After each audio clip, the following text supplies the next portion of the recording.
நல்லவர். கர்த்தருடைய நாமம் மகிமைப்படுவதாக. ஆண்டவரும் இரட்சகருமான இயேசு கிறிஸ்துவின் ஈடு இணையற்ற நாமத்தினால் உங்கள் யாவருக்கும் என்னுடைய அன்பின் வாழ்த்துக்கள். உங்கள் ஒவ்வொருவரையும் கர்த்தர் ஆசீர்வதிப்பாராக. பரிசுத்தமாக்கப்பட்ட மனமகிழ்ச்சியின் காலை நேரத்திலும் நம் ஆண்டவருடைய சமூகத்திலே கூடியிருப்பது நமக்கு கிடைக்க பெற்றிருக்கக்கூடிய பெரிய ஸ்மாக்கியம். கர்த்தர் இந்த நாளை நமக்கு கிருபையாய் கொடுத்திருக்கிறார். தேவன் ஏற்படுத்தி கொடுத்த இந்த நல்ல நாளுக்காக ஆண்டவருக்கு நாம் நன்றி செலுத்த கடமைப்பட்டிருக்கிறோம். இப்பொழுதும் இந்த இடத்துல நிற்பது ஒரு பெரிய கிருபை. கர்த்தர் பாராட்டின அந்த கிருபைக்காக ஆண்டவருக்கு நான் நன்றி செலுத்துகிறேன். இந்த காலை நேரத்திலும் ஆராதனையில் கர்த்தருடைய வார்த்தையை பகிர்ந்து கொள்ளும்படி அடியேனை அன்போடு கூட அழைத்த பாஸ்டர் ஐயாவுக்கு என்னுடைய மனமார்ந்த நன்றிகள். சபையின் பெரியோர்கள், பரிசுத்தவான்கள் ஒவ்வொருவருக்கும் என்னுடைய நன்றிகள். ஒவ்வொருவரையும் கர்த்தர் ஆசீர்வதிப்பாராக. இப்பொழுதும் நாம் இருந்த இடத்தில் கண்களை மூடி நம் தலைகளை தாழ்த்தி நாம் செபித்து ஜெப சிந்தையோடு அவருடைய வார்த்தைக்கு நேராக நாம் கடந்து செல்லலாம். ஆண்டவரை நோக்கி நாம் பார்க்க போகிறோம்.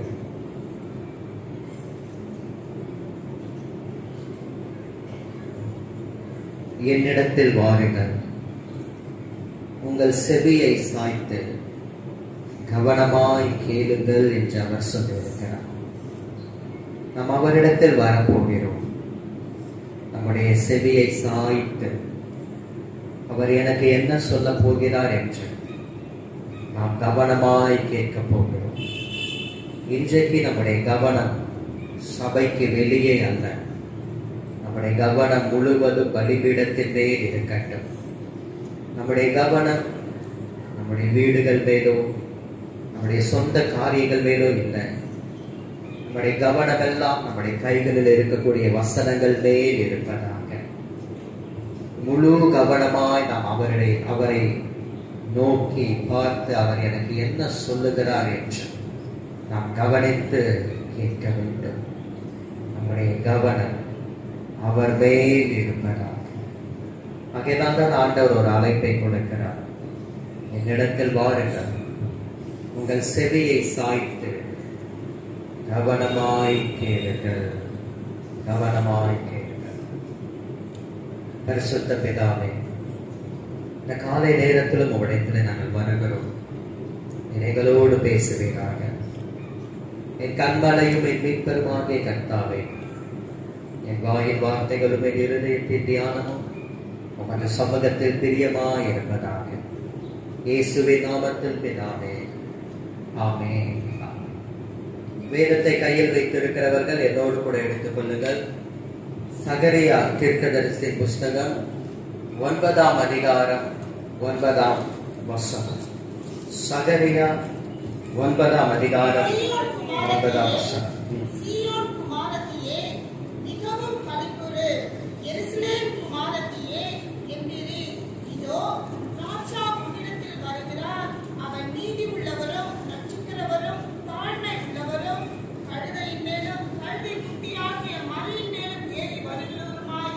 தீர்க்கதரிசி சீயோன் குமாரத்தியை பார்த்தும் எருசலேம் குமாரத்தியை பார்த்தும் அவர் சொல்லுகிறார்.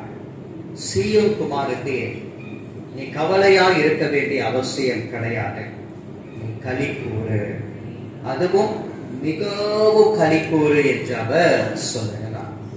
எருசலேம் குமாரத்தியே, நீ துக்கமாய் இருக்க வேண்டிய அவசியம் கிடையாது, மௌனமாய் இருக்க வேண்டிய அவசியம் கிடையாது. கெம்பீரி என்று சொல்லுகிறார். உன் சத்தத்தை உயர்த்தி எக்காலங்களை ஊதி நீ கெம்பீரி. ஏன் களி கூற வேண்டும்? ஏன் கெம்பீரிக்க வேண்டும்? ஏனென்றால் அதற்கு ஒரு காரணம் இருக்கிறது. உன்னிடத்திலே ஒருவர் வருகிறார். வருகிறவர் சாதாரண நபர் கிடையாது. வானத்தையும் பூமியையும் சிருஷ்டித்தவர், சர்வ வல்லமை படைத்த தேவன். தானியேல் 2:21 படி ராஜாக்களை தள்ளி ராஜாக்களை ஏற்படுத்துகிறவர்.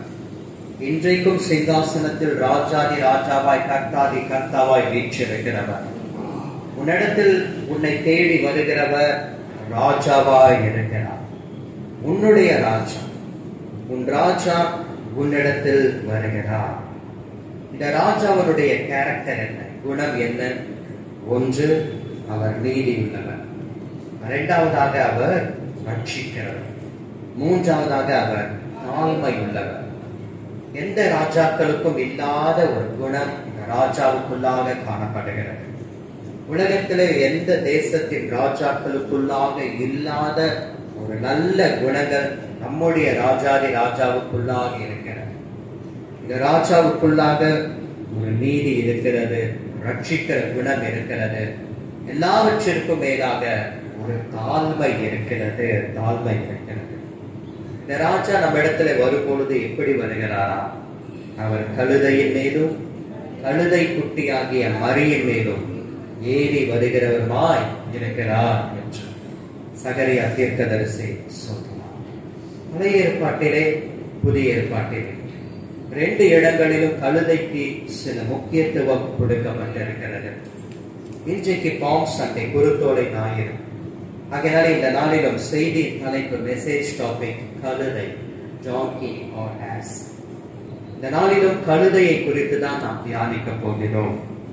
பழைய ஏற்பாட்டை எடுத்துக்கொள்ளும் பொழுது ஆதியாகமம் 22ஆம் அதிகாரம் 3-5 வசனங்களை வாசிக்கும் பொழுது ஆபிரகாம் கழுதையை பயன்படுத்தி பிரயாணப்பட்ட சம்பவங்கள் எழுதப்பட்டிருக்கிறது. பழைய ஏற்பாட்டிலே ஒரு டிராவலுக்காக கழுதையை பயன்படுத்தி இருக்கிறார்கள். ஒரு இடத்திலிருந்து இன்னொரு இடத்துக்கு போவதற்கு ஆபிரகாம் குதிரையையோ மற்ற மிருகங்களையோ அவன் பயன்படுத்தாமல் கழுதையை அவன் பயன்படுத்தினான். ஈசாக்கை பலியிடும்படிக்கு தேவன் குறித்த மோரியா மலை தேசத்தில் குறிப்பிட்ட மலைகளுக்கு போகும் பொழுது கழுதையை அவர் பிரயாணத்திலே கூப்பிக் கொண்டு போகிறார். அந்த கழுதையின் மேல்தான் ஒவ்வொரு பொருட்களும் துணிமணிகளும் வைக்கப்பட்டிருந்தது. அவர்களும் அதன் மேல்தான் டிராவல் பண்ணி போகிறார்கள். ஆகையினாலே பழைய ஏற்பாட்டிலே ஒரு பிரயாணத்துக்கு, டிராவலுக்கு கழுதையை பயன்படுத்தி இருக்கிறார்கள். இன்னொரு சம்பவம் நியாயாதிபதிகள் 15ஆம் அதிகாரம் 15ஆம் வசனத்திலே வாசிக்கும் பொழுது சிம்சோன் என்கிற தேவனுடைய மனிதன் கழுதையினுடைய பச்சை தாடை எலும்பை வைத்து பெலிஸ்தியரில் 1000 பேரை அவன் கொன்று போட்டான். பெலிஸ்தியர்கள் மிகப்பெரிய பலசாலிகள், மிகப்பெரிய ராஜ்யம் அவர்களுடைய ராஜ்யம். அந்த பெலிஸ்தியர்கள் இருக்கக்கூடிய ஒவ்வொரு வீரர்களும் திடகாத்திரமாய் இருக்கக்கூடியவர்கள். அவர்களை வீழ்த்துவதற்கு சிம்சோன் எந்த ஒரு ஆயுதத்தையும் பயன்படுத்தாமல் கழுதையினுடைய பச்சை தாடை எலும்பு, ஃப்ரெஷ் ஜாபோன் ஆஃப் டாங்கி, அதை எடுத்துக்கொண்டான். ஒரு பெலிஸ்தியனை அல்ல, 2 பெலிஸ்தியன் அல்ல, 1000 பெலிஸ்தியர்களை அவன் கொன்று போட்டான். சிம்சோன் கைகளில் வேறு ஆயுதம் இருந்ததா? இல்லை.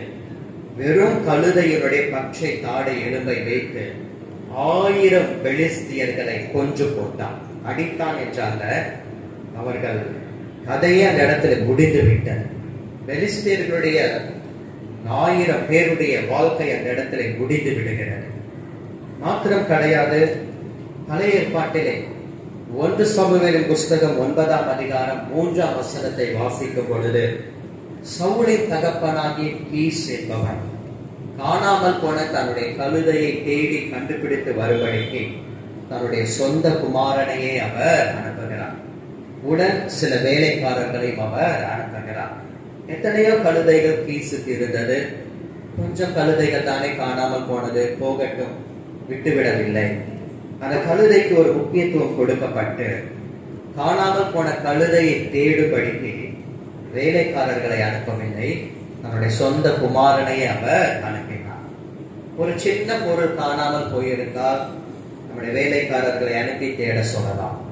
மிக முக்கியமான ஒரு பொருள் காணாமல் போனால் மிக முக்கியமான நபரை தான் அனுப்புவார்கள். ஆகையினால்தான் காணாமல் போன நம்மை தேடும்படிக்கு நம்முடைய சொந்த குமாரனையே அவர் அனுப்பினார். கழுதை தானே போகட்டும் என்று விட்டுவிடவில்லை, சொந்த குமாரனையே அவர் அனுப்பினார். காணாமல் போன கழுதையை தேடி போன அந்த சவுலை தான் தேவன் தெரிந்து கொண்டு சாமுவேல் தீர்க்கதரிசி மூலமாக ராஜாவாக அவர் அபிஷேகம் பண்ணினார். ஒரு கழுதையை தேடி போனவர் ராஜா என்கிற ஒரு அபிஷேகத்தை, ஸ்தானத்தை அவர் பெற்றுக் கொண்டார். பழைய ஏற்பாட்டிலே இன்னொரு நபர் இருக்கிறார், யோபு.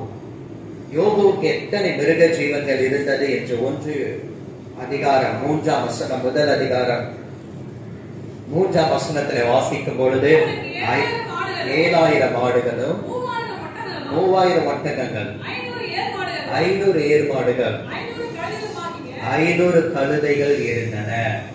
இத்தனை மிருக ஜீவன்கள் இருந்தன. அதிலே கழுதை, அதனுடைய கவுண்டிங் சொல்லப்பட்டிருக்கிறது. எத்தனை கழுதை இருந்தா என்ன போகட்டும், ஆனால் 500 கழுதைகள் அப்படின்ட்டு ஒரு கவுண்ட். அந்த 500 கழுதைகளையும் அவர் இழந்து போனார்.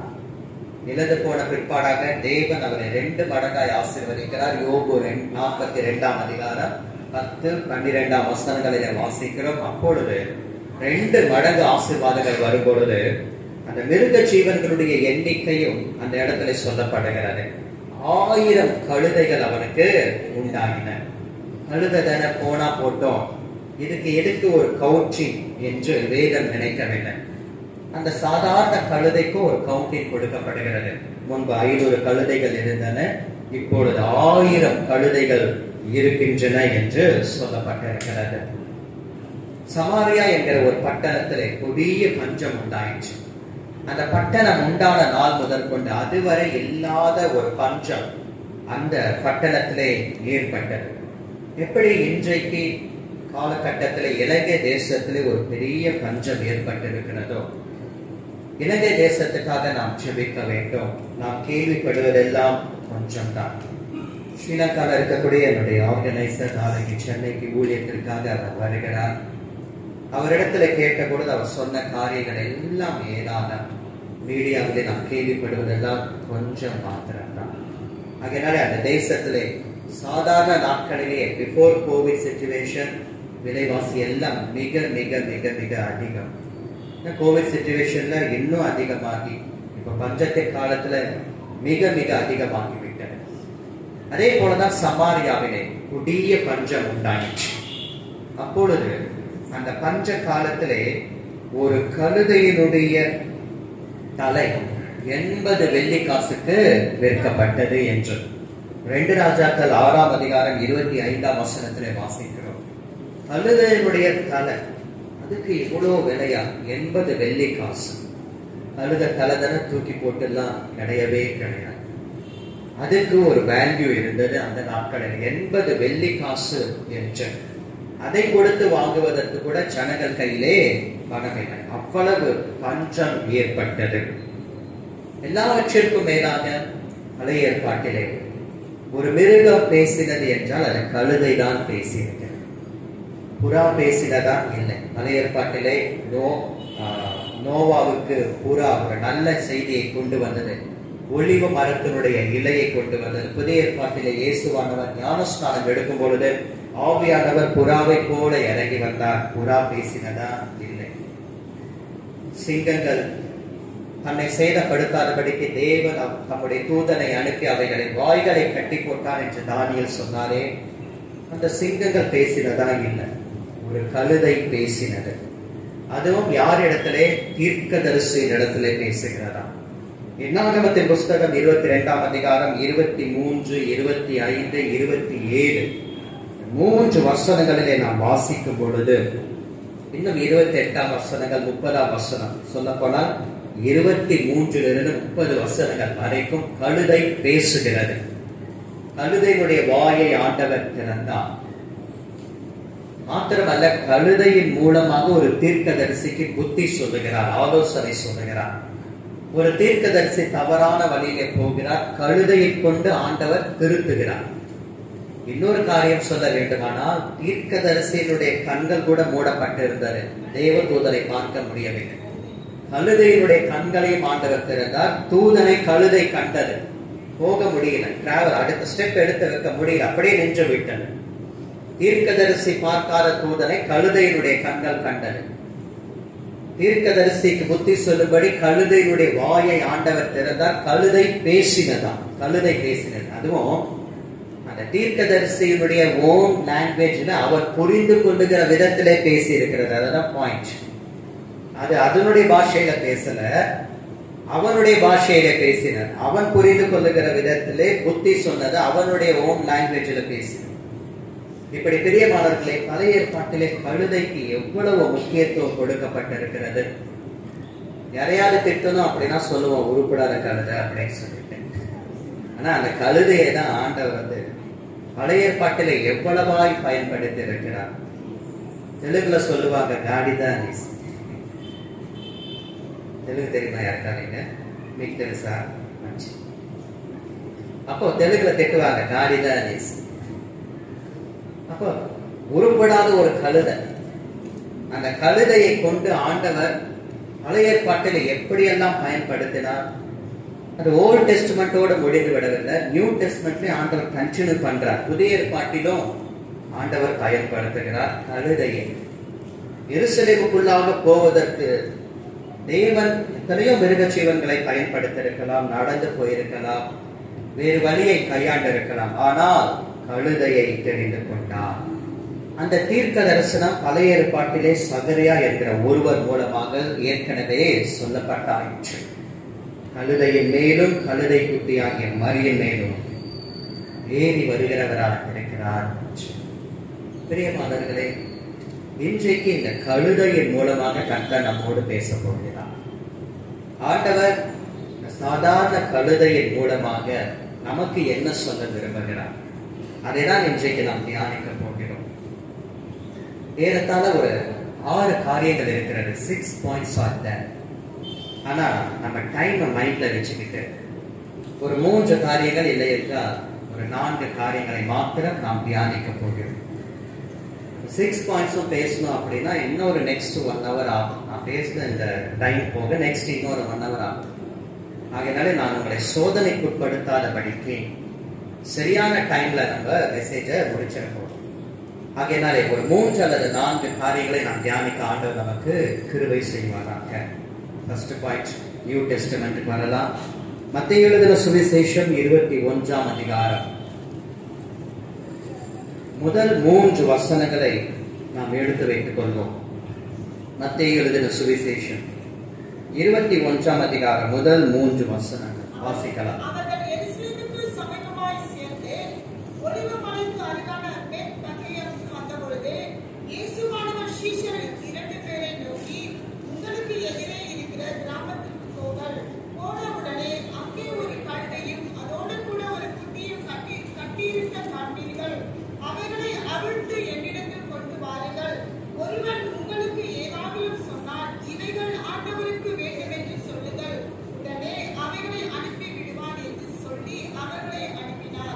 இயேசு சொன்ன தீர்க்க தரிசனம். தீர்க்க தரிசனத்திலே 2 வகைகள் உண்டு. Major 2 types of prophecies. ஒன்று உடனே நிறைவேறுகிற தீர்க்க தரிசனம், இன்னொன்று சற்று கால தாமதமாகி நிறைவேறுகிற தீர்க்க தரிசனம். இந்த இடத்துல இயேசுவானவர் சொன்ன ஒரு தீர்க்க தரிசனம் உடனே நிறைவேறுகிறது. 2 பேரை கூப்பிட்டார், 12 சீஷர்கள், அதுல 2 பேர். அந்த 2 பேருடைய பெயர்கள் என்ன வேதத்தில் சொல்லப்படவில்லை. ஆனால் இயேசுவானவர் தம்முடைய சீஷர்களை ஊழியத்திற்காக அவர்களை அனுப்பும் பொழுது 2 பேராக தான் அவர்களை அனுப்பினார். ஏனென்றால் ஒருவன் விழுந்து விட்டால் இன்னொருவன் அவனை தூக்கி விடுவான். ஒண்டியா இருப்பவனுக்கு ஐயோ. 2 பேராக இருந்தால் ஒருவன் விழுந்தாலும் இன்னொருவன் தூக்கி விடுவான். இது எதை குறிக்கிறது என்றால் ஒன்னஸ் ஸ்பிரிட், ஒரு மனதின் ஆவி. 2 பேர் ஒருமனப்பட்டிருந்தால் ஒளிய ஒருமித்து நடந்து போவார்களோ என்று ஆமோஸ் தீர்க்கதரிசி புஸ்தகத்திலே வாசிக்கிறோம். அதனால சீஷர்களுக்குள்ளாக ஒரு மனம் காணப்பட வேண்டும் என்று 2 பேராக ஆண்டவர் அனுப்பினார்.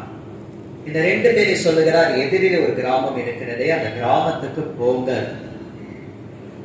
ஒருவரும் ஒரு காலம் ஏறிடாத ஒரு கழுதை குட்டியை காண்பீர்கள், அதை அவிழ்த்து கொண்டு என்னிடத்தில் வாருங்கள். யாராகிலும் இதை ஏன் அவிழ்க்கிறீர்கள் என்று கேட்டால் இவைகளை ஆண்டவருக்கு வேண்டும் என்று சொல்லுகிறார்.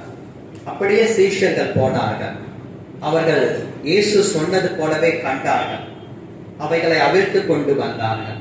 அந்த தீர்க்க தரிசனம் உடனே நிறைவேறுகிறது. மேல் வீட்டறையிலே பஸ்காவை ஆசரிக்கும்படிக்கு பாஸ்டர் சொன்னார்ல, this week is holy week. அப்ப இது ஒரு பரிசுத்த வாரம். ஒரு 4 daysல ஒரு மாண்டே தேர்ஸ்டே சர்வீஸ் நமக்கு இருக்கிறது. மேல் வீட்டறை. இயேசு மறுபடியும் 2 சீஷர்களை அனுப்புகிறார். எதிரே இருக்கக்கூடிய கிராமத்துக்கு போங்க, தண்ணீர் குடம் சுமந்து கொண்டு வருகிற ஒருவனை காண்பீர்கள். அவனுக்கு பின்பாக போங்கள். அவன் எந்த வீட்டிற்குள் பிரவேசிக்கிறானோ அந்த வீட்டு எஜமானனை நோக்கி எங்கள் ஆண்டவர் பஸ்காவை புசிக்க ஆசையா இருக்கிறார் என்று சொல்லுங்க. அப்பொழுது கம்பளம் முதலியவைகள் விரிக்கப்பட்டு எல்லாம் ஆயத்தமா இருக்கக்கூடிய ஒரு மேல் வீட்டறையை உங்களுக்கு காண்பிப்பான். அந்த தீர்க்க தரிசனமும் உடனே நிறைவேறுகிறது. தண்ணீர் குடம் சுமந்து கொண்டு வருவது ஒரு அடிமை செய்கிற வேலை. இயேசுவோடு 3.5 வருஷங்கள் இருந்தவர்களுக்குள்ளாக பெருமை இருக்கக்கூடாது என்று இயேசு என்ன செய்கிறார்? ஒரு அடிமைக்கு பின்னாக நீ போ என்று சொல்லுகிறார். அவர்கள் நினைக்கலாம், அடிமை எங்களை பின்தொடரணும். ஆனால் ஆண்டவர் சொல்லுகிறார், இல்ல இல்ல, நீ ஒரு அடிமைக்கு பின்பாக போ. ஆண்டவர் கற்றுக் கொடுக்கிறார். ஏனென்றால் அவர் தாழ்மையுள்ளவர் என்று சகரியா சொல்லுகிறார். அந்த ராஜாவுக்குள் ஒரு தாழ்மை இருந்தபடினால் தம்மோடு கூட இருக்கிறவர்களுக்கும் ஒரு தாழ்மை இருக்க வேண்டும் என்று சொல்லி அவர்களை அனுப்புகிறார். ஆகையினாலே பிரியமானவர்களே, மேல் வீட்டறையிலே ஏற்படுத்தப்பட்ட அந்த ஒரு பஸ்கா பண்டிகையுடைய தீர்க்க தரிசனமும் உடனே நிறைவேறும்படிக்கு ஆண்டவர் செய்தார். ஆனால் எருசலேம் நகரத்தை பார்த்து இயேசு கண்ணீர் விட்டார். உனக்கு கிடைத்த இந்த நாளிலாகிலும் நீ சமாதானத்துக்கு ஏற்றவைகளை அறிந்திருந்தாயானால் உனக்கு நலமாக இருக்கும். இப்பொழுது அவைகள் உன்னுடைய கண்களுக்கு மறைவாக இருக்கிறது.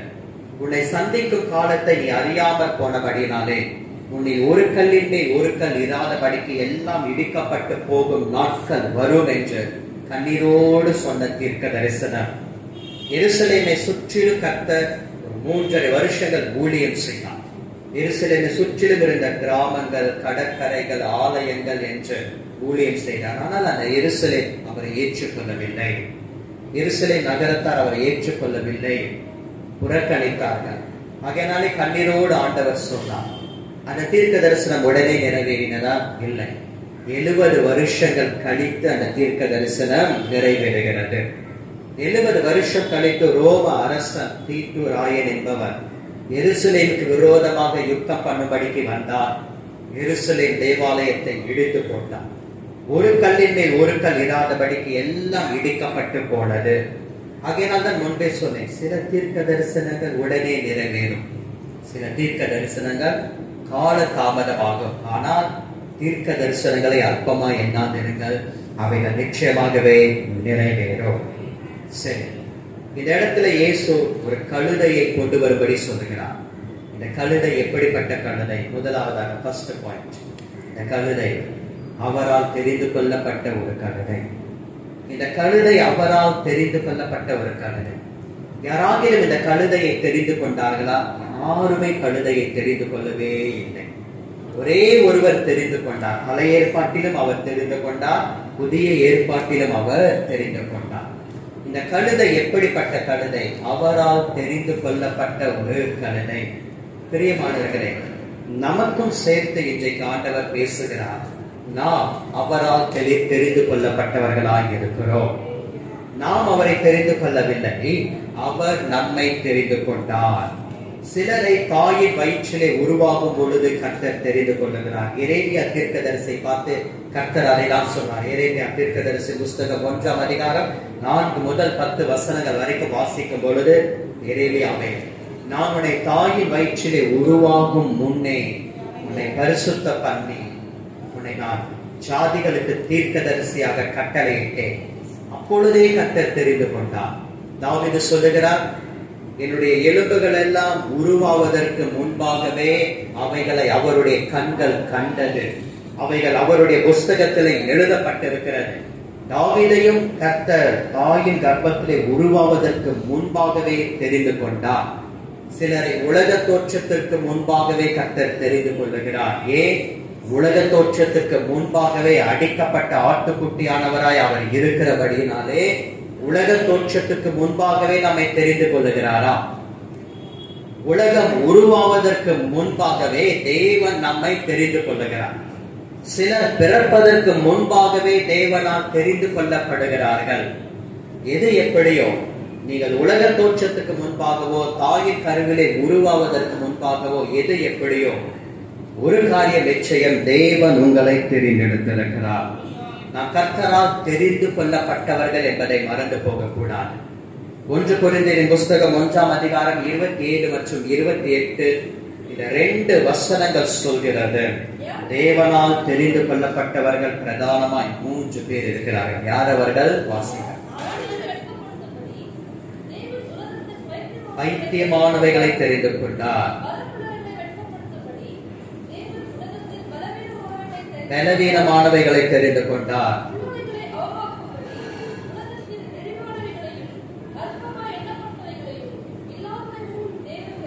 இழிவானவைகள், அற்பமா எண்ணப்பட்டவைகள், இல்லாதவைகளை ஆண்டவர் தெரிந்து கொண்டார். பைத்தியங்களை ஆண்டவர் தெரிந்து கொண்டார், பலவீனர்களை ஆண்டவர் தெரிந்து கொண்டார், இல்லாதவைகளை, அற்பமா எண்ணப்பட்டவர்களை தேவன் தெரிந்து கொண்டார். தேவன் தெரிந்து கொண்டார். காணாமல் போன கழுதையை தேடி போன சவுல் ராஜாவாக அபிஷேகம் பண்ணப்பட்டார். அந்த சவுலை ராஜாவா இராதபடிக்கு கர்த்தர் புறக்கணித்து தள்ளினார். தெரிந்து கொண்டவரும் அவர்தான், புறக்கணித்தவரும் அவர்தான். சவுலை ராஜாவா இராதபடிக்கு ஏன் தேவன் புறக்கணித்தார்? தனி மெசேஜ், நிறைய ரீசன்ஸ் இருக்கிறது. சவுல் புறக்கணிக்கப்பட்டது அநேக காரணங்கள் உண்டு. அதே சமயம் தாவீதை ஆண்டவர் தெரிந்து கொண்டாரே, அதற்கும் காரணம் இருக்கிறது. சாமுவேல் தீர்க்கதரிசி அனுப்புகிறார், பெத்லகேமுக்கு போ, ஈசாயின் குமாரரில் ஒருவனை நீ எனக்காக அபிஷேகம் பண்ணு, நான் அவனை தெரிந்து கொண்டிருக்கிறேன் என்று. சாமுவேல் தீர்க்கதரிசி வருகிறார். அந்த ஊரே அந்த இடத்துல கூடி இருக்கிறது. ஈசாய் தன்னுடைய குமாரர்கள் 7 பேரை ஒவ்வொருவராக அவனுக்கு முன்பாக அனுப்புகிறார். ஒருவரையும் கர்த்தர் தெரிந்து கொள்ளவில்லை. கடைசியை கேட்கிறார், உன் குமாரர்கள் இவ்வளவுதானா? இப்பொழுதுதான் உண்மை வெளிவருகிறது. இல்லை, இன்னும் எல்லாருக்கும் இளையவன் ஒருவன் இருக்கிறான். அவன் வனாந்திரத்திலே ஆடுகளை மேய்த்து கொண்டிருக்கிறான். நீ அவனை அழைப்பு என்று அழைப்பிட்ட பொழுது தாவீது வருகிறான். கர்த்தர் சொல்லுகிறார், எழுந்திரு, இவன் தான், இவனை அபிஷேகம் பண்ண, நான் இவனை தெரிந்து கொண்டேன். புறக்கணிக்கப்பட்டவர்களை தெரிந்து கொள்ளுகிறார், அற்பமா எண்ணப்பட்டவர்களை தெரிந்து கொள்ளுகிறார், இல்லாதவர்களை, இழிவா இருக்கிறவைகளை தேவன் தெரிந்து கொண்டிருக்கிறார். தெரிந்து கொண்டிருக்கிறார். தேவன் நம்மை தெரிந்து கொண்டிருக்கிறார் என்றால் நமக்கு என்ன தகுதி இருக்கிறது? ஒரு தகுதியும் கிடையாது.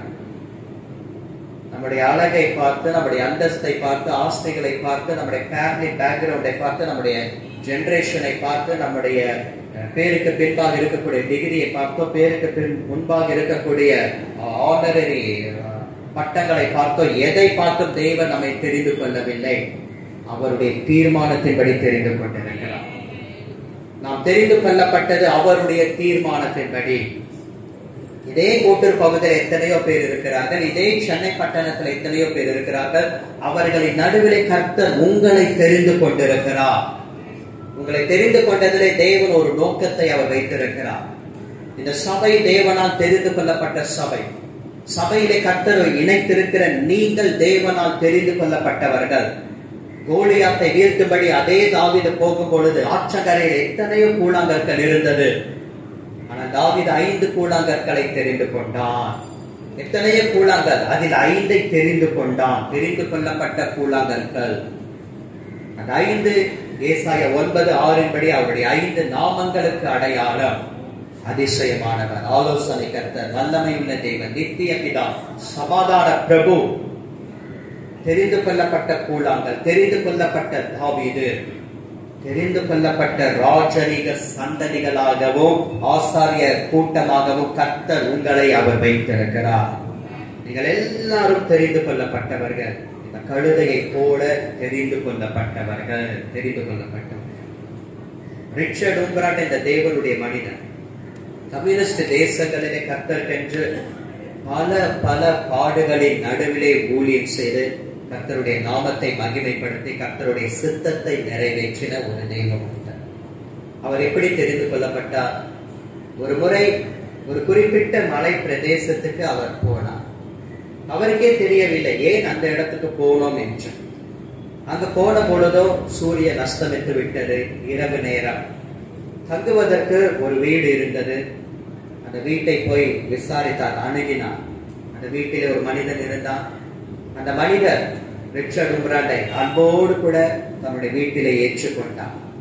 தன்னுடைய வீட்டிலே அவரை தங்க வைத்தார், பராமரித்தார், வேண்டிய ஆகாரத்தை கொடுத்தார், உபசரித்தார். அந்த மனிதனுடைய அன்பு ரிச்சர்ட் உம்பராட்டை தொட்டது. ரிச்சர்ட் உம்பராட்டை பார்த்து அவர் கேட்டார், நீ ஒரு யூதனா என்று. ரிச்சர்ட் ஒப்ரையன் சொன்னார், நான் ஒரு யூதன் தான் என்று. அந்த மனிதர் சொன்னார், நான் பல காலங்களாய் செபித்துக் கொண்டிருக்கிறேன் ஆண்டவரே, நான் மரிப்பதற்கு முன்பாக ஒரு யூதனுக்காகிலும் சுவிசேஷத்தை சொல்ல வேண்டும். ஒரே ஒரு யூதனுக்காகிலும் சுவிசேஷத்தை சொல்லி உம்மண்டை நடத்த வேண்டும். கர்த்தர் உம்மை அழைத்துக் கொண்டு வந்திருக்கிறார் என்று கிறிஸ்துவை குறித்து சொல்லுகிறார். அன்றைக்கு அந்த மலையின் மேலே ஒரு வீட்டிலே ஒரு மனிதனுக்கு முன்பாக ரிச்சர்ட் ஒப்ரையன் ரட்சிக்கப்பட்டார். தேவனால் தெரிந்து கொள்ளப்பட்ட ரட்சிப்பு. நான் விசுவாசிக்கிறேன், கர்த்தர் நம்மை ஒரு இடத்துக்கு அனுப்புகிறார் என்றால் கூட தேவன் ஒரு நோக்கத்தை அவர் வைத்திருக்கிறார். பிரியமானவர்களே, இந்த கழுதை சாதாரண கழுதை கிடையாது. அற்பமாய் ஒதுக்கப்பட்ட பிரயோஜனப்படாத ஒரு கழுதை என்று நினைக்கவே கூடாது. இந்த கழுதை தேவனால் தெரிந்து கொள்ளப்பட்ட கழுதை. தேவனால் தெரிந்து கொள்ளப்பட்ட ஒவ்வொன்றையும் ஒவ்வொருவரையும் ஆண்டவர் பயன்படுத்துகிறார். தேவனால் தெரிந்து கொள்ளப்பட்ட நபர்களையும் கர்த்தர் பயன்படுத்துகிறார், பொருட்களையும் பயன்படுத்துகிறார், மிருக ஜீவன்களையும் பயன்படுத்துகிறார். இப்படியாய் சொல்ல வேண்டும், தேவனால் தெரிந்து கொள்ளப்பட்ட தாவீதையும் பயன்படுத்தினார், தேவனால் தெரிந்து கொள்ளப்பட்ட கூழாங்கற்களையும் கர்த்தர் பயன்படுத்தினார், தேவனால் தெரிந்து கொள்ளப்பட்ட கழுதையையும் கர்த்தர் பயன்படுத்தினார். இரண்டாவதாக, இந்த கழுதை எப்படிப்பட்ட கழுதை? அதே மத்தேயு எழுதின சுவிசேஷம் 21ஆம் அதிகாரம் 3ஆம் வசனத்தை வாசிக்கும் பொழுது ஆண்டவர் சொல்லுகிறார், ஒருவன் வாசிக்கிறார், ஒருவன் உங்களுக்கு ஏதாவது சொன்னால் இவைகள் ஆண்டவருக்கு வேண்டும் என்று சொல்லுங்கள், உடனே அவர்களை அனுப்பி விடுவான் என்று சொல்லி அவர்களை அனுப்பினார். இவைகள் ஆண்டவருக்கு வேண்டும் என்று சொல்லுங்கள். யாராவது உங்களை கொஸ்டின் பண்ணா ரிப்ளை திஸ் ஆன்சர், இவைகள் ஆண்டவருக்கு வேண்டும், இவைகள் ஆண்டவருக்கு வேண்டும். அந்த நேரத்துல யோசிக்க கூடாது. ஆண்டவர் எங்களுக்கு சொல்லி அனுப்பலையே, திரும்பி வந்து ஆண்டவரே இவங்க கேட்கிறாங்க, நான் என்ன பதில் சொல்றது? Don't waste your time. ஒரு ஆன்சரை கொடுத்து அனுப்புறாரு. இப்படி ஒரு கொஸ்டின் வந்தா இப்படி ஒரு ஆன்சர் பண்ணேன். அந்த போலவே காரியம் நடைபெறுகிறது. வினவுகிறார்கள், இவர்கள் சொல்லுகிறார்கள் இவைகள் ஆண்டவருக்கு வேண்டும், உடனே அனுப்பிவிட்டார். பிரியமானவர்களே, முதலாவதாக இந்த கழுதை அவரால் தெரிந்து கொள்ளப்பட்ட கழுதை. இரண்டாவதாக, இந்த கழுதை ஆண்டவருக்கு வேண்டும். இவைகள் ஆண்டவருக்கு தேவை, இவைகள் ஆண்டவருக்கு தேவை. ஏன் இந்த கழுதை ஆண்டவருக்கு தேவை? இந்த கழுதையை கொண்டு கர்த்தர் ஏதோ ஒன்றை செய்ய போகிறார். இந்த கழுதையை கொண்டு ஆண்டவர் தம்முடைய சுத்தத்தை நிறைவேற்ற போகிறார். இந்த கழுதையை கொண்டு பழைய ஏற்பாட்டிலே சகரியா சொன்ன தீர்க்க தரிசனம் நிறைவேற வேண்டும். இந்த கழுதையை கொண்டு ஆண்டவர் தம்முடைய ஊழியத்தினுடைய ஒரு பகுதியை நிறைவேற்ற வேண்டும். இந்த கழுதை ஆண்டவருக்கு தேவை. அதே போலதான் தேவைகள் நிறைந்த இந்த உலகத்திலே நீங்களும் நானும் ஆண்டவருக்கு தேவை. நீங்களும் நானும் ஆண்டவருக்கு தேவைப்படுகிறோம்.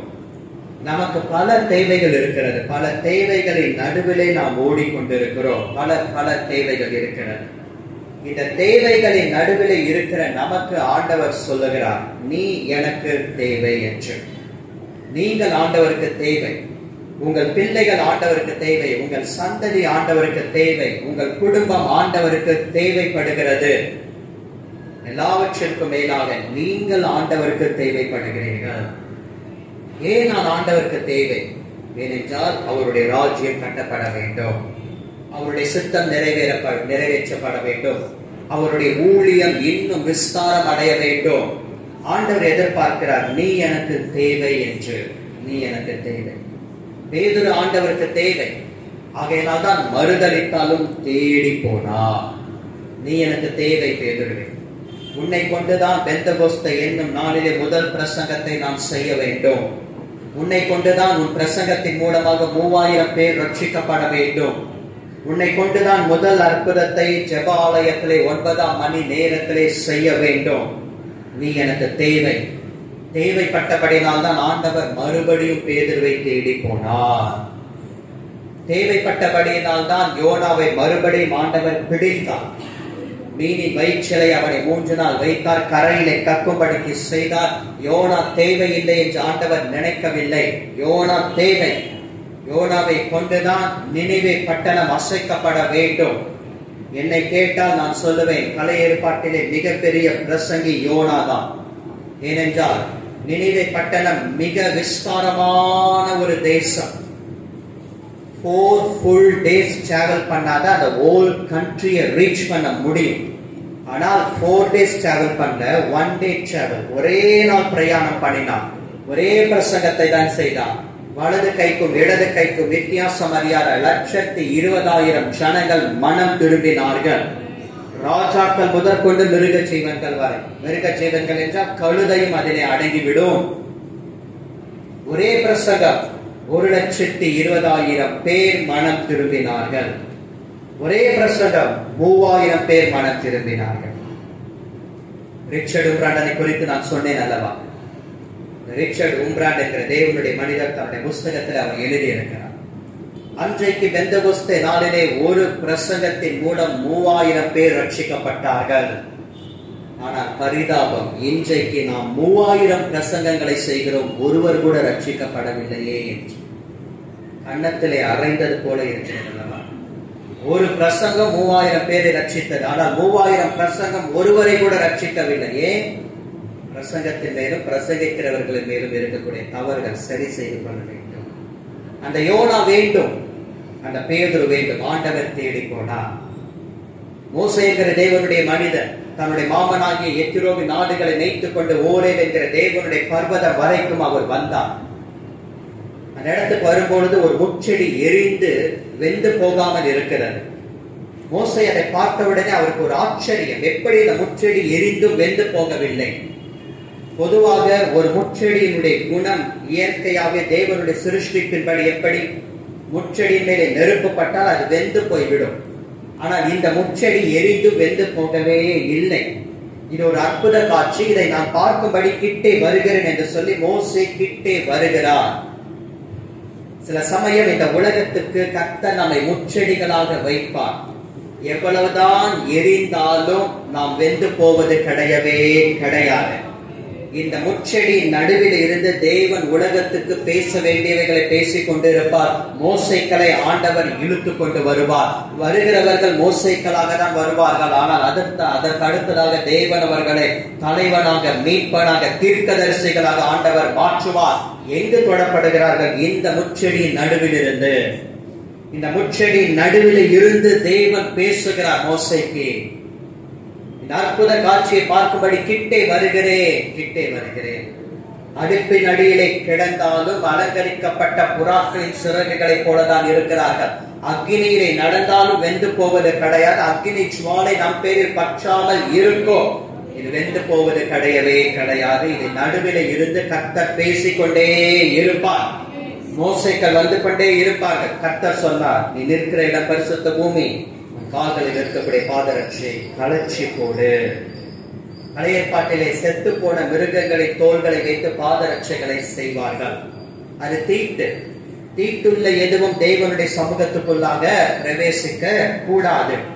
அதே போலதான் அது பழைய ஏற்பாட்டுக்கு மாத்திரம் கிடையாது, புதிய ஏற்பாட்டுக்கும் பொருந்தும், இந்த காலகட்டத்துக்கும் பொருந்தும். தீட்டுள்ள எதுவும் தேவனுடைய சமூகத்துக்குள்ளாக, ஆலயத்துக்குள்ளாக, பரிசுத்த ஸ்தலத்துக்குள்ளாக பிரவேசிக்க முடியாது, கூடாது. அதனால்தான் அழகா செப்பலை வெளியே கழட்டி வைத்து விட்டு நாம் உள்ளே வருகிறோம். நாம் உள்ளே வரும் பொழுது நமக்குள்ளாக ஒரு தாழ்மை, ஒரு பரிசுத்தம் காணப்பட வேண்டும். எந்த ஒரு தீட்டும் உள்ளே பிரவேசிக்கவே கூடாது. நம்முடைய வஸ்திரங்கள் தேவனுடைய சமூகத்துக்கு வரும் பொழுது we need one proper dress code to worship our Lord. ஏனோ தானோ என்று வஸ்திரங்களை உடித்துக் கொண்டோ, ஆடைகளை அணிந்து கொண்டோ, ஒரு பிக்னிக்கு போற மாதிரியோ, ஏதோ ஒரு மாலுக்கு போற மாதிரியோ, ஏதோ ஒரு டைம் ஸ்பெண்ட் பண்றதுக்கு ஒரு இடத்துக்கு போற மாதிரி எது கிடைக்குதோ அதை மாட்டிட்டு வந்துடுறது கிடையாது. காலையில எஞ்சிக்கிறது லேட்டு, எல்லாத்தையும் பாஸ்டா பண்றது, அதுவும் அறகுறை. எது கைக்கு மாட்டுதோ அதை தூக்கி போட்டுட்டு வந்துடுறது. அயன் பண்றது கிடையாது, எதுவும் கிடையாது. we need preparation. முன்னாடி நாளே எடுத்து வச்சுக்கணும். ஒரு ப்ராப்பர் ட்ரெஸ் கோட் இருக்கணும். இதெல்லாம் போட்டுட்டு வரணும் சர்ச்சுக்கு. ஏன்னா நான் சர்ச்சுக்கு போறேன், இப்படிப்பட்ட ட்ரெஸ் தான் போடணும். ஏதோ ஒரு ட்ரெஸ்ஸை போட்டுட்டு நான் வந்து ஷார்ட்ஸ் போட்டுக்கிட்டு, டிஷர்ட்டை போட்டுட்டு நான் வந்து ஆஃபீஸ்க்கு போய் உட்கார முடியுமா, ஸ்கூலுக்கு போய் உட்கார முடியுமா? முடியாது. தீட்டு தீட்டுள்ள எதுவும் தேவனுடைய சமூகத்துக்குள்ளாக பிரவேசிக்க முடியாது. இன்றைக்கு ரிச்சர்ட் உபரன் என்ற தேவ மனிதனுடைய புஸ்தகத்தில் அவர் எழுதுகிறார், உலகம் சபைக்குள்ளாக இருக்கிறது, சபை உலகத்துக்குள்ளாக போய்விட்டது. தீட்டு எதுவும் ஆலயத்துக்குள்ளாக வரவே கூடாது. நம்முடைய வஸ்திரங்கள் ஆண்டவரை தீட்டுப்படுத்தக்கூடாது. அவருடைய ஆராதனையை தீட்டுப்படுத்துகிறதாக மாறிவிடவே கூடாது. கலர்ச்சி போடு, நீ நிற்கிற இடம் பரிசுத்தம். மோசே, நீ வா, நான் உன்னை பார்வோன் இடத்துல அனுப்புகிறேன். மோசைக்கு ஒரு அழைப்பு வருகிறது. மோசே கீழ்ப்படியவில்லை. நான் வரமாட்டேன் ஆண்டவரே, உமக்கு சித்தமான வேற யாரையாக நீர் அனுப்புவீராக. I am not willing to go. நான் வரமாட்டேன். 3 அடையாளங்களை ஆண்டவர் காண்பிக்கிறார். 3 அடையாளங்கள். யாத்திராகமத்தின் புஸ்தகம் 3ஆம் அதிகாரம் மற்றும் 4ஆம் அதிகாரத்தை வாசிக்கும் பொழுது முதல் அடையாளம், உன் கையில இருக்கிறது என்ன? கோல். அது கீழே போடு, அது சர்ப்பமாய் மாறுகிறது. அதனுடைய வாளை பிடி, ஏனென்றால் தலை சிலுவையில் நசுக்கப்படுவது. வாளை பிடித்தான், மறுபடியும் அது கோலாக மாறினது. அதை பார்த்து மோசே வந்தாரா? வரவில்லை. 2வது அடையாளம், செகண்ட் சைன், உன் கையை உன் மடியிலே போடு. மடி என்றால் கோட் பாக்கெட். அந்த கோட் பாக்கெட்டுக்குள்ளாக, inner pocket of the coat, அந்த இன்னர் பாக்கெட்ல அந்த கையை போட்ட பொழுதோ மறுபடியும் எடுத்தான். அது வெண்குஷ்டம் பிடித்தது போல இருக்கிறது. ஆண்டவர் சொல்கிறார், அது மறுபடியும் சரியாகும். ஆகே, உன்னுடைய கையை நீ மடியிலே போடு, இன்னர் கோட் பாக்கெட்ல கையை வை. அது மறுபடியும் சரி செய்யப்படுகிறது. இதை பார்த்து வந்தாரா? வரவில்லை. 3வது அடையாளம், தண்ணீர் ரத்தமாய் மாறும். தண்ணீர் ரத்தமாய் மாறும். இந்த அடையாளம் இதை பார்த்தாங்களே வந்தாரா? இல்லை. According to Bible scholars, மோசேக்கும் தேவனுக்கும் கிட்டத்தட்ட 72 hours conversation. நீ வா, நான் வரமாட்டேன். நீ போ, நான் போக மாட்டேன். இப்படியே 72 hours ஓடிடுச்சு. நம்ம பைபிள் படிச்சு முடிக்கிறதுக்கு இந்த இன்சிடென்ட் ஒரு 5-10 minutesல முடிச்சுடுறோம். But it's taken long 72 hours. பிரியமானவர்களே, கடைசியாக ஆண்டவர் சொல்லுகிறார், ஆரோனை நான் உனக்கு அனுப்புகிறேன், நீ அவனுக்கு தேவனாய் இருப்பாய், அவன் உனக்கு வாயாய் இருப்பான். மோசையை 2 பேருக்கு ஆண்டவர் தேவனாய் மாற்றினார். ஒன்று பார்வோன், 2வதாக. பிரியமானவர்களே, நீ ஆண்டவருக்கு தேவை. இந்த பேதுரு ஆண்டவருக்கு தேவை. இந்த யோனா ஆண்டவருக்கு தேவை. ஆகையினால் தான் தேடி போனார். இந்த மோசை ஆண்டவருக்கு தேவை. ஆகையினால் தான் தேவன் விடவே இல்லை. அந்த முச்செடியை விட்டு அவன் போகும் பொழுது ஒரு எழுப்புதலின் வீரனாக, தீர்க்கதரிசியாக அவன் புறப்பட்டு போகும்படி ஆண்டவர் செய்தார். தேவைகள் நிறைந்த இந்த உலகத்திலே நீங்களும் நானும் ஆண்டவருக்கு தேவை. எமி கார்மெக்கல் என்கிற ஒரு மிஷனரி அம்மையார், அவர்களுக்கு ஒரு தரிசனம். அந்த தரிசனத்துல 2 கூட்டத்தை பார்க்கிறார்கள். ஒரு கூட்டம் என்ன? ஆண்டவரை ஆராதித்துக் கொண்டிருக்கிறார்கள். இன்னொரு கூட்டத்தார் பாதாளத்திலே விழுந்து கொண்டிருக்கிறார்கள். எரிகிற நரக அக்கினியில விழுந்து கொண்டிருக்கிறார்கள். ஆண்டவரை ஆராதிக்கிறவர்கள் நரகத்திலே விழுகிறவர்களை பார்த்து கண்டுகொள்ளவே இல்லை. அவங்க பார்த்து ஆண்டவரை ஆராதிக்கிறாங்க. தரிசனத்தை பார்த்த உடனே அவர்களால் அமைதியா இருக்க முடியவே, உடனே ஒரு தீர்மானத்தை எடுத்தார். ஆண்டவரை, நான் இந்திய தேசத்துக்கு போகிறேன், என்னை அனுப்பும். அவர்கள் இந்திய தேசத்துக்கு வந்தாங்க. இங்கிலாந்தில் இருந்த தன்னுடைய சொத்து, ஆஸ்திகள், வசதிகள், படிப்பு வாய்ப்புகள் எல்லாவற்றையும் வேண்டாம் என்று விட்டார்கள். என்னுடைய ப்ராப்பர்ட்டி ஷேர் எதுவும் எனக்கு தேவையில்லை. I don't want my property share. I'm going to a missionary to India. புறப்பட்டு வந்தார்கள். கர்த்தருக்கென்று மகிமையான ஊழியங்களை செய்தார்கள். நீ ஆண்டவருக்கு தேவை. நீ ஆண்டவருக்கு தேவை. ஒரு பைபிள் காலேஜ் முடித்த ஒரு வாலிபனை பார்த்து அந்த காலேஜ் பிரின்சிபல் கேட்டார், இத்தனை நாட்கள் இந்த இடத்துல இருந்த, பைபிளை கற்றுக்கொண்டான், நெக்ஸ்ட் நீ என்ன பண்ண போற?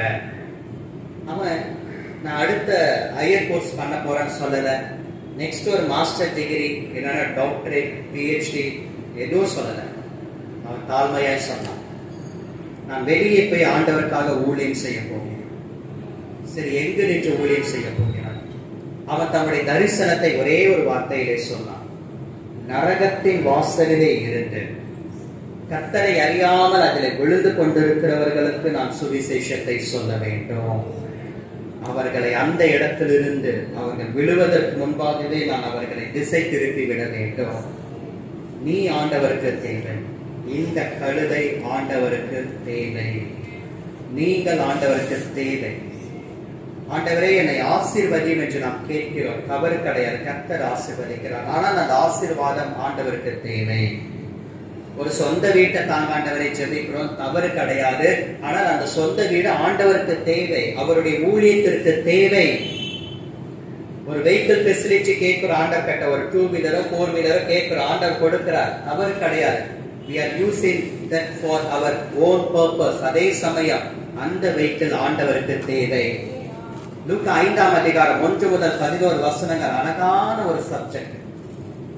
லாஸ்ட் few daysல ஒரு ஆன்லைன் மீட்டிங்ல அந்த சப்ஜெக்டை தியானிக்க ஆண்டவர் எனக்கு கிருபை செய்தார். 11 வசனங்கள், ஆனால் 15 காரியங்கள், 15 points are there in that 11 verses. அதுல ஒரு காரியம், அந்த படகு தேவனால் தெரிந்து கொள்ளப்பட்ட படகு. அந்த படகு ஆண்டவருக்கு தேவை. பேதுருவே, உன் படகு எனக்கு வேணும், நான் அதுல உட்கார்ந்துதான் பிரசங்கம் பண்ணணும். உன் வீடு எனக்கு வேணும். பெத்தானியா கிராமத்துல எத்தனையோ வீடுகள் இருந்தது, ஒரு வீடு தான் ஆண்டவரை ஏற்றுக்கொண்டது. அந்த வீடு ஆண்டவருக்கு தேவை. கர்த்தர் நமக்கு வீட்டையும் வசதிகளையும் வாய்ப்புகளையும் வாகனங்களையும் கொடுத்திருந்தால் அது ஆண்டவருக்கு தேவை. எல்லாவற்றிற்கும் மேலாக நீ ஆண்டவருக்கு தேவை. நீங்கள் ஆண்டவருக்கு தேவைப்படுகிறீர்கள். நீங்கள் ஆண்டவருக்கு தேவை. டைம் ஆயிடுச்சா? கடைசியாக ஒரு காரியத்தை தியானித்து நாம் முடிக்க போகிறோம். மார்க் எழுதின சுவிசேஷம் 11ஆம் அதிகாரம் 2ஆம் வசனம். மார்க் எழுதின சுவிசேஷம்.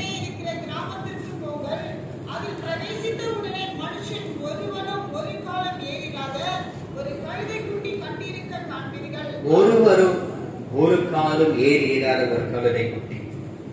முதலாவதாக இந்த கழுதை தேவனால் தெரிந்து கொள்ளப்பட்ட ஒரு கழுதை. இரண்டாவதாக இந்த கழுதை ஆண்டவருக்கு தேவை. மூன்றாவதாக இந்த கழுதை ஒருவரும் ஒரு காலும் ஏறி இராத கழுதை. இந்த கழுதை மேல் இதற்கு முன்பாக யாராவது டிராவல் பண்ணிருக்காங்களா? யாரும் டிராவல் பண்ணல. யாராவது ஏறி இருக்கிறாங்களா? யாரும் ஏறினது கிடையாது. யாரும் சீட்டு இருக்க மாட்டாங்களோ, யாரும் அதை தொட்டு இருக்க மாட்டாங்களோ. விளையாட்டுக்கு கூட பசங்க அதை கிட்ட போயிருக்கவே மாட்டாங்க. இந்த கழுதையை சீஷர்கள் கிட்டே வந்து அவிழ்க்கும் பொழுது கொஞ்சம் பிராக்டிக்கலா யோசிச்சு பாருங்க. ஜஸ்ட் இமேஜின், இந்த கழுதை யோசிச்சிருக்கோம், 2 பேர் வராங்க, ஏன் நம்மை அவிழ்க்கிறார்கள், இந்த இடத்திலிருந்து நம்மை கட்டவிழ்க்கிறார்கள், இந்த இடத்திலிருந்து நம்மை கட்டவிழ்த்து எங்க கூட்டிட்டு போறாங்க? இந்த கழுதைக்கு ஒன்றும் புரிஞ்சிருக்காங்க. இந்த கழுதை ஒருவரும் ஒரு காலும் ஏறியதாத கழுதை, அதை அவிழ்த்து கொண்டு என்னிடத்திலே கொண்டு வாருங்கள்.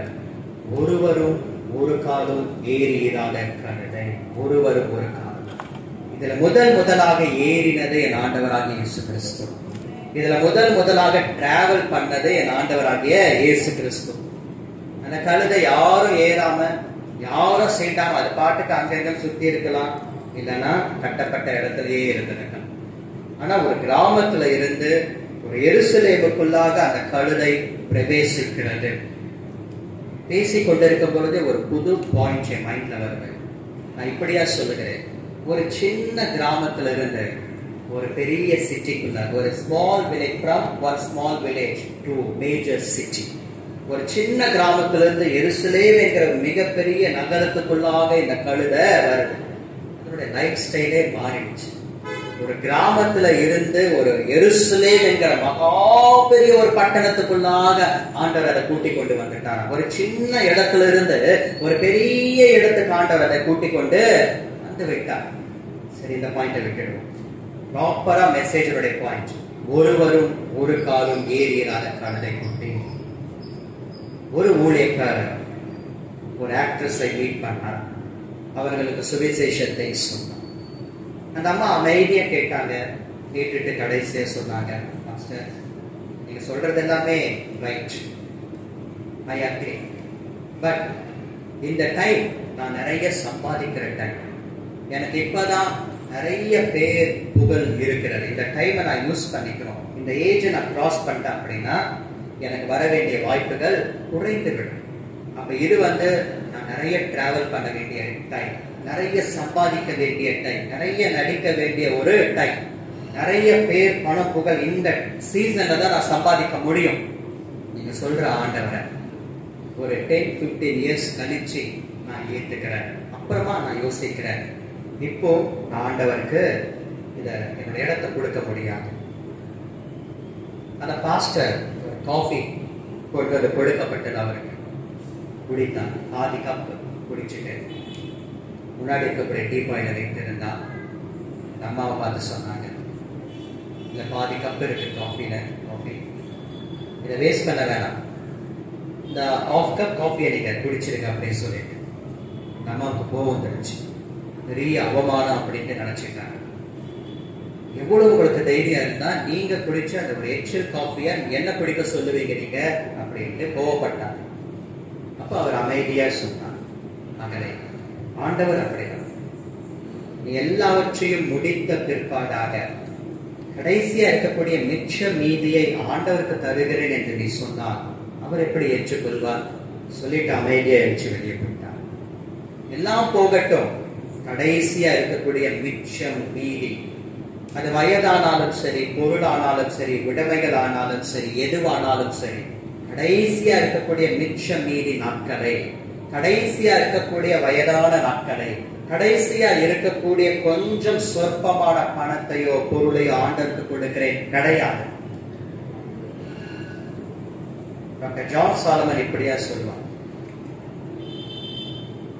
if you give the best to God, He will give the best to you அப்படின்னு சொல்லிட்டு. என்னோட வைஃபோட பேபி ஷவர் ஃபங்க்ஷனுக்கு அவர் தான் வந்து பிரசங்கம் பண்ணார்.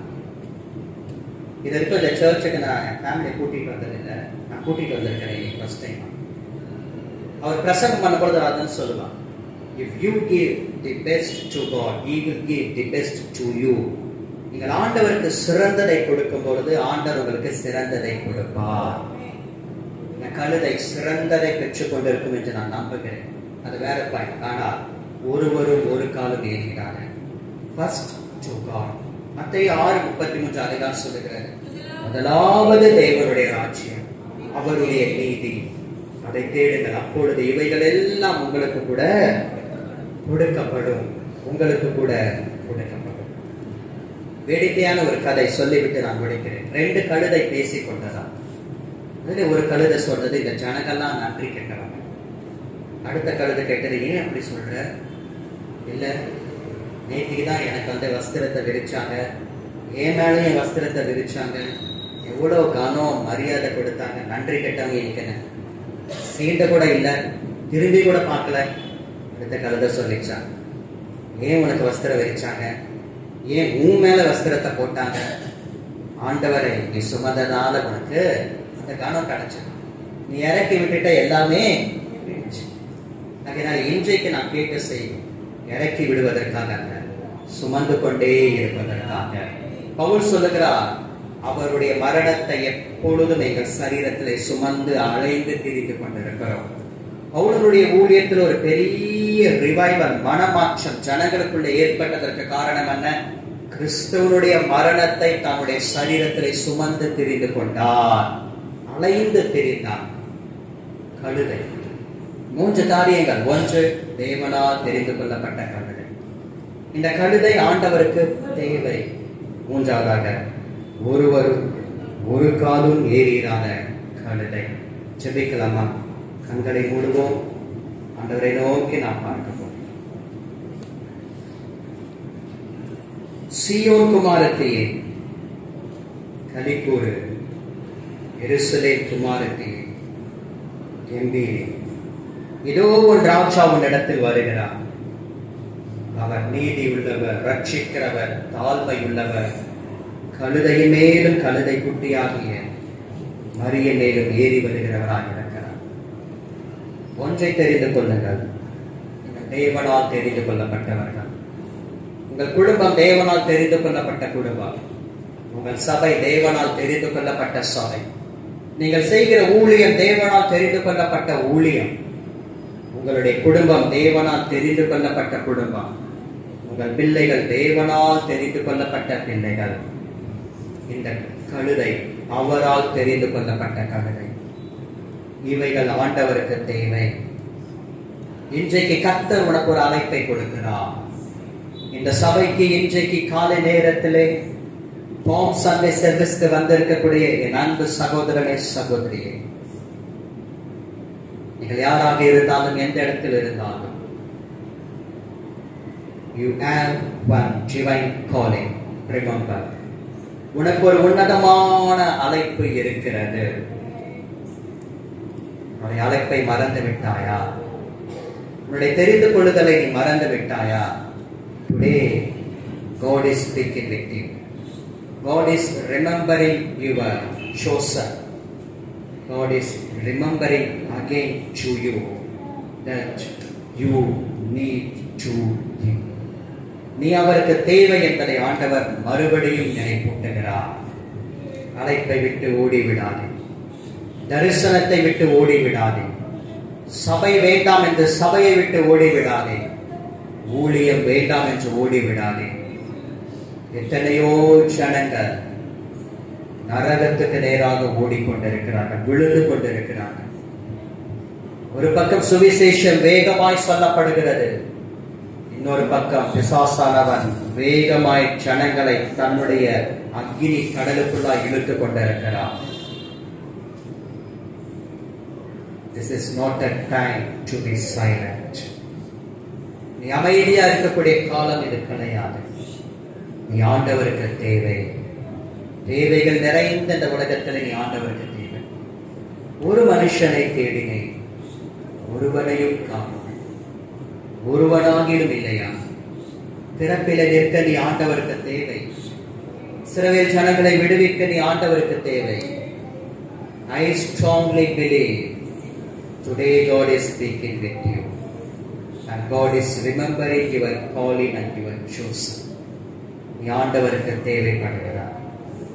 ஒருவரும் ஒரு காலம் ஏறினாத பயன்படுத்தாத ஒன்று. எல்லாம் முடியட்டும், கடைசியில் பார்த்துக் கொள்ளலாம் என்று நீ நினைக்காதே. இப்பொழுதே செயல்பட ஆரம்பி. இன்றைக்கே ஒரு தீர்மானம் செய். இப்பொழுதே நீ ஆண்டவருக்காக ஓடுவதற்கு எழும்பு. நாளைக்கு அல்ல, இன்றைக்கு. இன்றைக்கு என்று சொல்லுவதை காட்டிலும் இப்பொழுதே. வேதம் அதை தான் சொல்லுகிறது. இப்பொழுதே ரட்சணைய நாள், இப்பொழுதே அனுகிரக காலம்.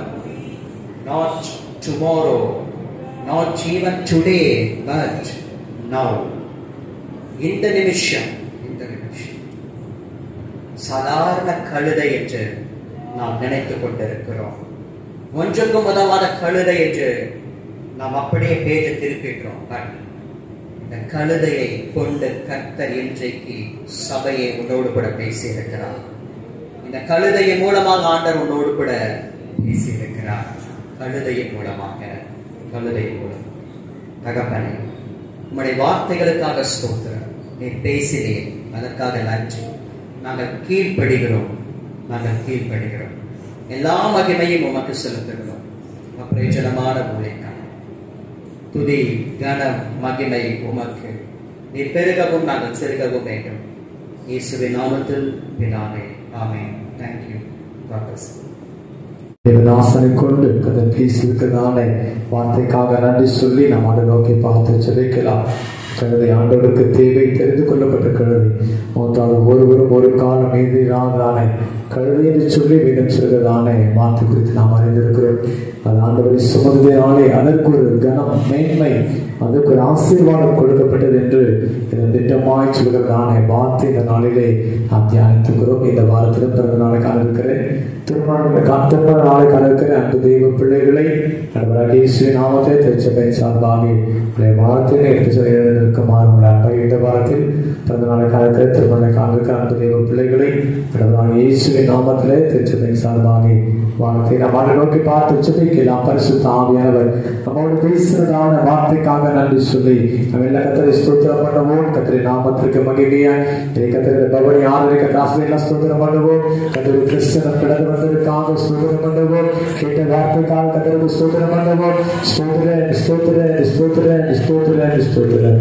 அதிகமாக நேசிக்கிறேன் எங்கள் நன்றி ஆண்டவரே. ஆசீர்வதிக்கப்பட்டதான காலவழைக்காக நன்றி சொல்லுகிறோம். அதுவே பொறுத்தோடு ஞாயிறு ஆதரவு வேளையிலே தேவ நாமத்திற்கு மகிமையா சிறு பிள்ளைகள் முதற்கொண்டு ஸ்தோத்திரம் பெரியவர் வரைக்கும் இந்த நாளை கலந்து கொண்டு நாமத்தை மகிமைப்படுத்துவதற்காக ஸ்தோத்திரம். இதனால பவனியாய் வந்துதானே அனைத்து தேவ பிள்ளைகளுக்காக அவருக்கு நன்றி சொல்லுகிறோம். இந்த ஆண்டிலும் கூட அநேக கர்த்தருடைய பிள்ளைகள் விசேஷமாய் சிறு பிள்ளைகள் உற்சாகமாய் கலந்து கொண்டு ஆண்டவரே அநேகருக்கு ட்ராக்ஸ் ஆண்டவரை கொடுத்த நல்ல கிருபைக்காய் ஸ்தோத்திரம்.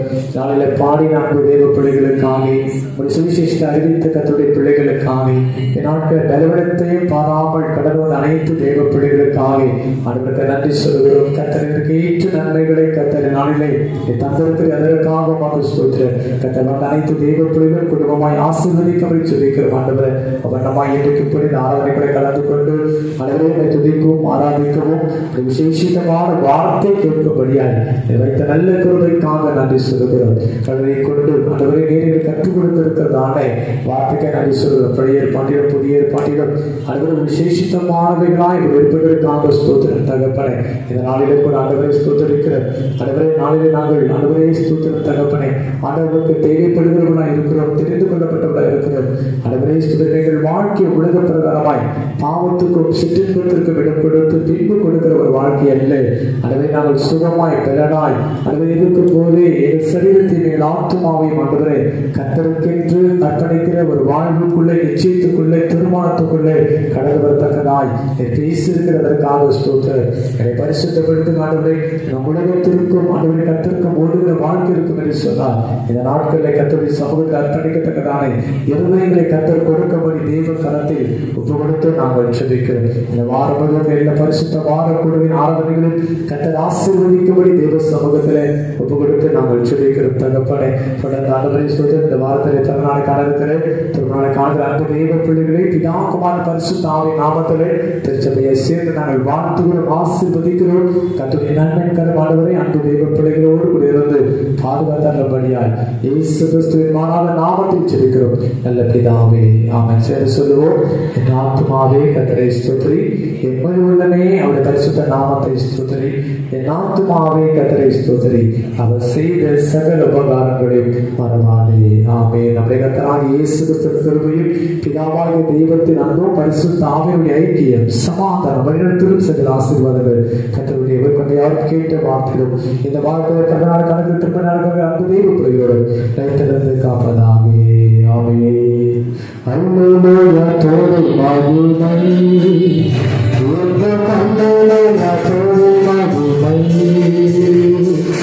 அல்லேலூயா தோரை மகிமை, உங்க அல்லேலூயா தோரை மகிமை. தேசராஜா தேவராஜா தேசராஜா தேவராஜா